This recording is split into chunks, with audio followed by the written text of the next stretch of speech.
enquanto até esse sentido nós temos nelas hiperônimos, né? Porque pessoas podem ser várias, animais podem ser vários e plantas podem ser várias. Estão no sentido genérico, ou seja, são hiperônimos. No entanto, vamos analisar a questão 4 aqui e ver se elas vão se comportar, continuar se comportando como hiperônimos. Vamos lá. Comparando o primeiro ao segundo princípio, pode-se observar que as palavras pessoas, animais e plantas foram substituídas no segundo princípio por uma expressão mais genérica ainda do que elas. Se conseguiram uma expressão mais genérica ainda, elas deixam de ser o hiperônimo e passam a ser os hipônimos dessa palavra mais genérica. E que expressão mais genérica é essa? Seres vivos. Tanto... Vamos marcar apenas essa daqui? Vamos lá, só um minutinho. Isso. Pronto.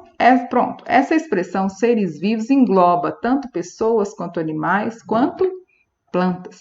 Se é uma expressão mais genérica, então nós temos neste contexto o hiperônimo na expressão seres vivos e os outros substantivos deixam de ser hiperônimos na relação com este hiperônimo, ok? Passam a ser hipônimos. Vamos das questões 5 até a questão 11, todas sobre o princípio 2. Sempre respeite essas três coisas. Legal, né? A vida de todo e qualquer ser vivo, os direitos das pessoas, o bem-estar de todos os seres vivos. Notem que nós temos aqui nos da pontuação os 2 pontos. Quando é que eu uso esses 2 pontos? É quando eu vou fazer citações depois enumerativas. Eu vou enumerar alguns elementos. Então, eu coloquei os 2 pontos para fazer essa introdução, tá? Ok, e quando é que eu uso o ponto e vírgula? Por que esse ponto e vírgula está sendo usado aqui? Para eu separar os elementos que vão ser citados, tá bom? Então, na questão número 5, observe o texto verbal e a imagem. Resuma o objetivo desse princípio. O princípio é respeitar a vida, os direitos e o bem-estar de todos os seres vivos. Gente, essa imagem com a Joaninha dá certo com a ideia de respeito à vida, aos direitos e ao bem-estar? Sim, elas têm o direito à vida, certo? A regra que ele está colocando garante o direito à vida. A regra que ele está colocando é o direito que elas têm. E o estado em que elas se encontram, debaixo da segurança que é colocada pelo guarda de trânsito, né? A segurança traz o bem-estar, ok? O equilíbrio das coisas, né? Então, resuma o objetivo desse princípio.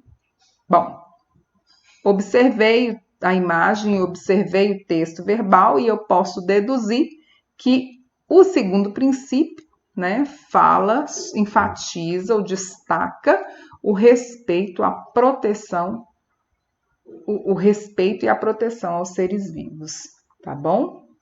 O direito de ir e vir, dignidade, os direitos básicos, né? Para garantir. Então, ok. Então, vamos lá. Questão B. Na sua opinião, por que foi escolhida a imagem de um guarda de trânsito para ilustrar esse princípio? Gente, já pensou se não houvesse guarda de trânsito no trânsito? Né? O que eles fazem? Eles guardam a segurança, tá? Eles asseguram que nós iremos e voltaremos bem, ok? Que o acidente não vai acontecer. Ele garante que as imprudências não vão acontecer. A presença dele lá é uma presença reguladora, limitadora, né, que vai garantir a segurança das pessoas. Tudo bem? Continuando. Por quê? No lugar do pedestre, na ilustração, há joaninhas atravessando a rua. Aí nós vamos levantar algumas hipóteses. A minha hipótese eu já falei com vocês. Eu acho que o uso ali do bichinho, um bichinho tão pequeno, né, tão pequenininho, é justamente para expressar a fragilidade humana, ok? Assim como uma joaninha. E outra coisa também, que não só os seres humanos têm direito à vida, tem direito ao bem-estar, mas também os seres da natureza, os outros seres naturais, né? Os seres vivos em geral, tá ok? Se você tem uma planta em casa, você tem que molhar, você tem que dar um conforto, um bem-estar, dar direito à vida. Quem deixar o bichinho morrer, não é isso? Então, assim, são princípios que são bem ilustrados aí na presença da Joaninha, né? Essa fragilidade dela mostra que ela precisa ser protegida, tá ok? Assim como os seres humanos, né, gente? Um vírus e a gente está na cama, um vírus e o mundo todo está em estado de alerta, ou seja, existe uma fragilidade em nós que a gente precisa considerar, né? E por isso o respeito é muito importante. Ao lado de cada princípio da carta há uma ilustração, ou seja, ao lado do texto verbal, formado por palavras, há um texto não verbal formado por imagens, considerando o público-alvo. Qual a finalidade dessas imagens no documento? A criança, quando ela abre um livro, né, a primeira coisa que ela vê, ou quando ela pega um texto na escola, a primeira coisa que ela vê é a ilustração. E a partir da ilustração, ela já começa a fazer uma associação interpretativa. Ela já começa a compreender ali a finalidade daquele texto, a mensagem que ele traz. Então, a imagem, o texto não verbal, ele é extremamente importante para a construção do significado do texto verbal, tá? Então, nesse sentido, além de atrair a criança para a leitura, ele ainda contribui para a compreensão do texto verbal, tá bom? Então, olha, eu vou ser mais dinâmica, um pouco mais rápida, porque é uma correção grande de exercício e a gente não pode atropelar, tá tudo bem? Aí, em caso de vocês precisarem, é só parar o vídeo e voltar para fazer a sua resposta de maneira mais adequada. 6. Nos trechos a seguir, as palavras destacadas são formas verbais, né? Respeitar e respeite. Na Carta da Terra, documento que inspirou o texto lido no início do capítulo, o verbo está no infinitivo, respeitar. E na Carta da Terra para Crianças está no imperativo, respeite. Ambas as formas são utilizadas com o objetivo de indicar ações a serem realizadas pelo leitor. Observe, porém, que elas não são totalmente equivalentes. Se eu disser respeitar a terra e a vida em toda a sua diversidade, eu não quero necessariamente dizer sempre respeite essas três coisas: a vida, os direitos e o bem-estar de todos os seres vivos. Então, o efeito de sentido é o mesmo para os dois modos verbais, essa forma no infinitivo e esse modo imperativo? Eu estou alcançando a mesma finalidade no meu discurso? Não, gente, não estou. Qual das duas formas, imperativo ou infinitivo, comunica ao leitor maior ênfase na realização? Qual dos dois verbos dá maior ênfase à realização da ação? Vamos colocar aqui, qual deles comunica maior ênfase Qual dos dois comunica maior ênfase na realização da ação sugerida no verbo? O verbo, você já sabe que ele indica a ação, além de indicar também fenômeno da natureza, além de indicar estado, né? Ele indica a ação. Nesse caso aqui, respeitar é a ação, tá bom? Respeite ou respeitar. Mas qual dos dois deu ênfase mais na ação? Deu ênfase na ação e não na pessoa que vai praticar a ação? O primeiro, respeitar. Não importa quem seja o sujeito desse verbo. Respeitar a terra e a vida em toda a sua diversidade. Qualquer um, é um sujeito aí super indeterminado, né? Qualquer um deve respeitar. A ação foi destacada e colocada lá em cima. Respeitar é importante. Então, o uso do infinitivo é a ação em si.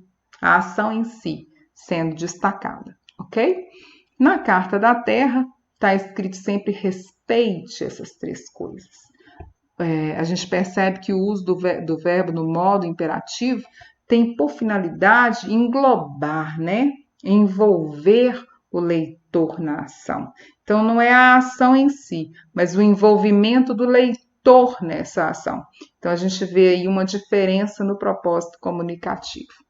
Letra B. Reescreva frases retiradas da Carta da Terra, substituindo o infinitivo pelo imperativo. Reconhecer. Olha aqui o verbo no infinitivo, olha. Reconhecer que todos... Eita, quando a gente quer, né?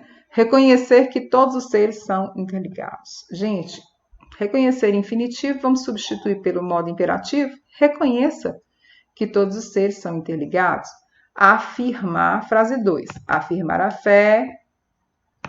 Afirmar a fé na dignidade inerente de todos os seres humanos. Afirmar vai ser substituído por afirme a fé na dignidade inerente de todos os seres humanos. Vocês perceberam a diferença? Um destaca a ação, o outro tem o propósito de envolver o leitor naquela ação. Tá ok? Então, a gente tem isso bem claro aí, não haja dúvida, tá bom? 7. No trecho, sempre respeite essas três coisas. Em geral, vamos ler tudo, né? Da Carta da Terra das Crianças é utilizada uma palavra genérica, em geral, muito presente no cotidiano. Que palavra é essa? A palavra coisa.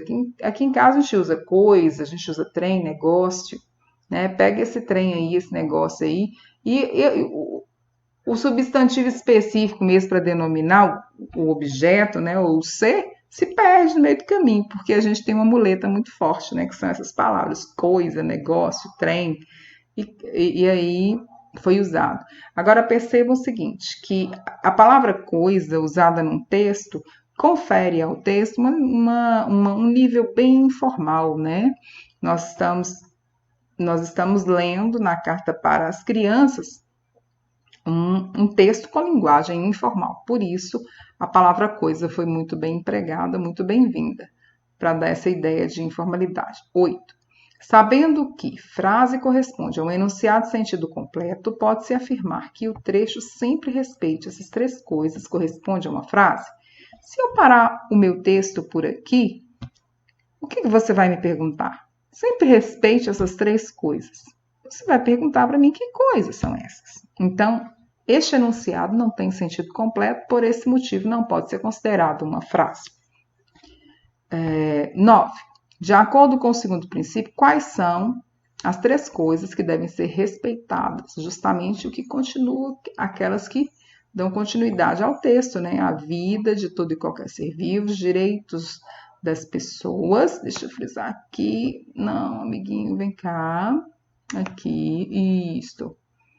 Os direitos das pessoas e o bem-estar de todos os seres vivos, tranquilo? Gente, a 10 ainda fala sobre esta construção aqui. Vamos lá. Assinale a situação que corresponde ao uso do ponto e vírgula no trecho. Nós temos a resposta já marcada, vamos direto nela, só para a gente discutir e elucidar, tá? E clarear um pouco mais. É empregado o ponto e vírgula para separar itens de uma listagem. Houve listagem? Houve uma enumeração? Houve. A enumeração são 3 itens, olha só. A vida de qualquer ser humano, ponto e vírgula, os direitos das pessoas, ponto e vírgula, o bem-estar de todos os seres vivos, ponto. E notem que, para introduzir essa enumeração, foram usados os 2 pontos, né? O que é bastante natural, tá bom? A utilização dos 2 pontos aqui, ó, para poder introduzir essas enumerações, essas citações, né? Para poder iniciar a listagem, tá bom? 11. No capítulo anterior, você estudou sintagmas, o trecho, a vida de todo e qualquer ser vivo, os direitos das pessoas, o bem-estar, né? E assim vai. Apresenta 3 sintagmas que relacionam o que deve ser respeitado. Quais são os 3 sintagmas? As 3 Os três sintagmas são as três enumerações, ok? Que estão na listagem. Tudo bem? Então, esses aí são os três sintagmas. A pergunta B é sobre a classificação dos sintagmas. Sintagmas são nominais ou verbais e por quê? Veja bem, gente, a vida de todo e qualquer ser vivo. Tem verbo aqui? Não, esse ser aqui é um ser, é o ser em si. É um substantivo, né? Ele é determinado pelo pronome indefinido qualquer e é caracterizado pelo adjetivo vivo, né? Você pode falar assim, mas vivo é verbo. Depende da situação. Aqui está caracterizando o substantivo, por isso é o contrário de morto, né? Morto e vivo, uma característica, o estado, né? Então vai ser determinante aí desse substantivozinho aí, o ser, tá bom? Os direitos das pessoas. Aqui nos direitos das pessoas não tem verbo também, né, gente? Agora, para finalizar, o bem-estar de todos os seres vivos, né? Estar é verbo, mas bem-estar é uma palavra composta por justaposição que forma um novo sentido, né? Tudo bem? Tanto é que bem é advérbio, estar é verbo, juntando os dois e ainda pelo auxílio do determinante aqui, o artigo, ó, lembrando, né, que o artigo ele é pequenininho, mas ele é poderosíssimo, né? Tanto ele quanto os pronomes. Quando eles encostam perto de qualquer palavra, essa palavra vira um substantivo. Nesse caso aqui, bem-estar já é um substantivo, tá certo?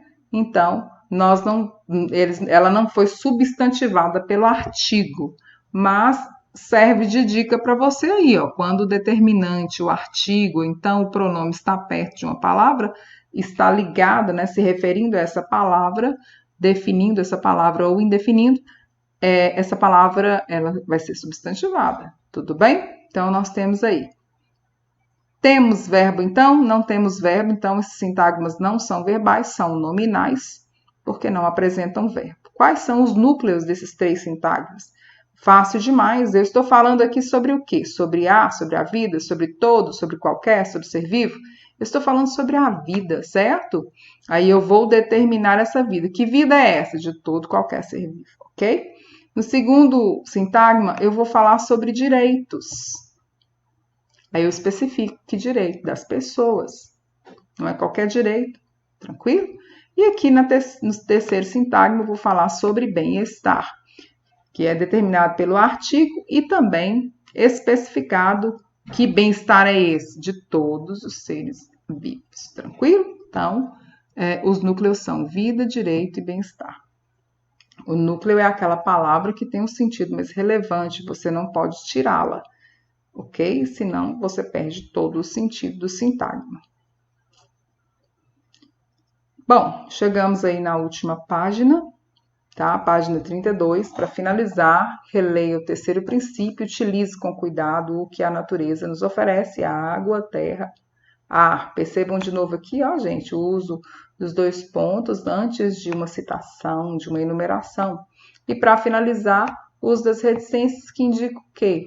Que existem outros elementos da natureza também que nos são oferecidos, né? Esses três são apenas alguns. Defenda a ideia de que todos têm direito a esses bens naturais. Ok? É correto afirmar que as pessoas podem usufruir livremente da natureza? Gente, a palavra livremente vai contra. Utilize a expressão aqui, ó, com cuidado, tá bom? Com cuidado. Esse com cuidado aqui nos comunica o que exatamente? Que há uma restrição para a exploração da natureza. Você pode usar a natureza, você pode explorar a natureza, mas dentro de determinado limite da sustentabilidade, tá bom? Ou seja, use de maneira sustentável. Tranquilo? Ok. Para você montar a sua resposta, você pode começar aqui em a expressão com cuidado restringe a exploração da natureza, ou seja, fica implícita a ideia de exploração sustentável da natureza. Tranquilo? Continuando, não precisa copiar tudo isso não, viu, gente? Tem muita coisa nos escritos azuis aí que são para o professor.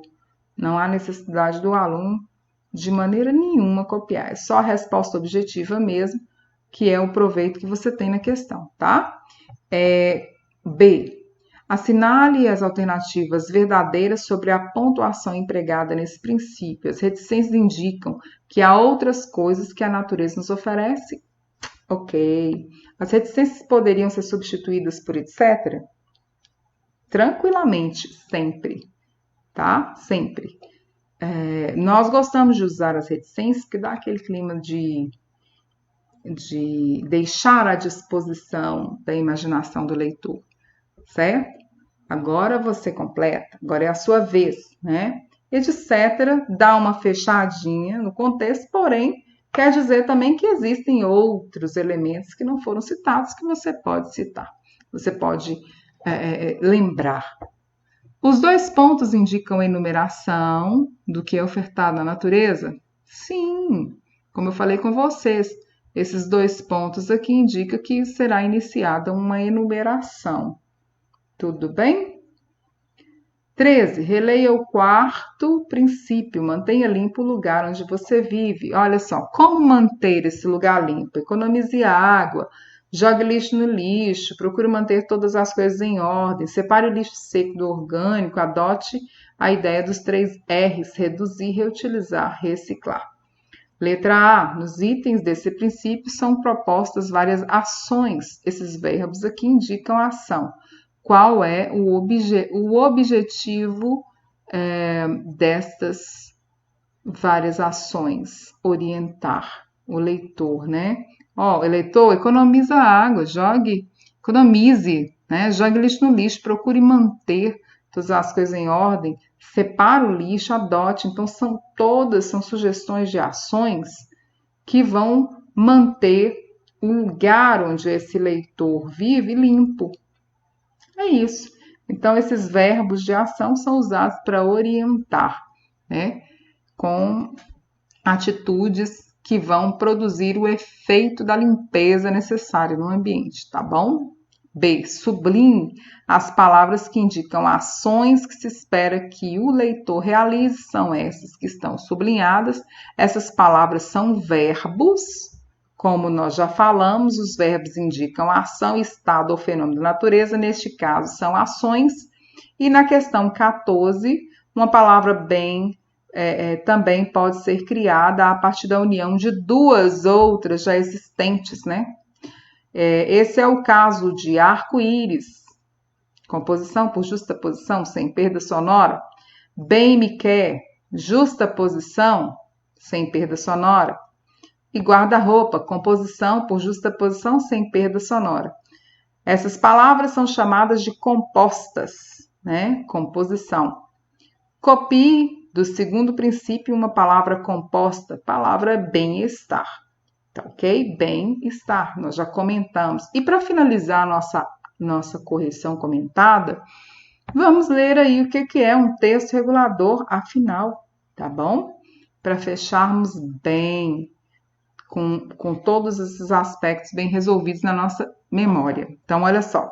Textos reguladores. Alguns textos são chamados reguladores, pois determinam regras e comportamentos a serem seguidos pelo leitor. A Carta da Terra para Crianças é um exemplo de texto regulador porque sugere comportamentos e ações em relação ao ambiente, ao convívio em sociedade. Outros exemplos de textos reguladores são leis e estatutos, cujo objetivo é esclarecer aos cidadãos seus direitos e deveres. E uma das características mais importantes do texto regulador é o uso dos verbos no imperativo, né, que envolve o leitor nesse comportamento que tem que ser adotado, certo? No 4º princípio, mantenha, economize, jogue, procure, separe, adote, estão no modo imperativo, né? Um modo verbal que expressa a ordem, conselho ou apelo. Então, nós vamos ficar por aqui hoje, né? Os textos reguladores são textos extremamente necessários para conduzir um comportamento adequado do cidadão que está inserido num contexto maior, né? Na sociedade, no mundo, que precisa que ele tome atitudes assertivas, certinho? Então, é um texto no momento agora, por exemplo, é um texto de prioridade, ok? É um gênero textual extremamente importante para um efeito sociocomunicativo que redunde no sucesso nessa guerra nossa aí contra o coronavírus, né, gente? Nós vamos ficando por aqui com muita saudade, um grande beijo para vocês e que vocês aproveitem bastante, tá? Vejam e revejam se for necessário e nós traremos correções comentadas de outros conteúdos também de agora para frente para você não ficar perdido no conteúdo, tá bom? Então, um grande beijo para você, fique com Deus. Tchau!